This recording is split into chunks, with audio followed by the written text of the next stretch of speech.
7 ani de transformări rapide și noua eră a informației. Uranus în Gemeni 2026-2033, ce urmează pentru tine în funcție de zodie. Intrăm într-o perioadă fascinantă în care viteza gândirii, comunicarea și tehnologia vor evolua mai rapid ca niciodată. Tranzitul lui Uranus prin zodia Gemeni aduce o adevărată revoluție mentală, idei inovatoare, schimbări bruște și oportunități neașteptate. Acești 7 ani nu sunt despre stabilitate, ci despre adaptare. Cei care vor ști să gândească diferit, să învețe rapid și să se reinventeze vor avea cel mai mult de câștigat. Zodia Berbec. Vei avea revelații puternice legate de comunicare și relațiile apropiate.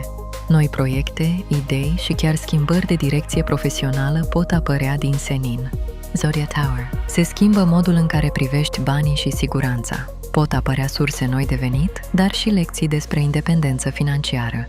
Zodia Gemeni. Este momentul tău. Transformări majore de identitate, curaj de a începe de la zero și dorința de libertate totală. Rack. Vei trece printr-o perioadă de introspecție profundă, secretele ies la suprafață, iar intuiția devine cel mai puternic ghid al tău. Leu. Cercul de prieteni și planurile de viitor se schimbă radical. Vei atrage oameni diferiți care îți deschid noi orizonturi. Fecioară. Cariera ta poate lua o turnură neașteptată. Fii deschis la schimbare, succesul vine din adaptabilitate. Balanță.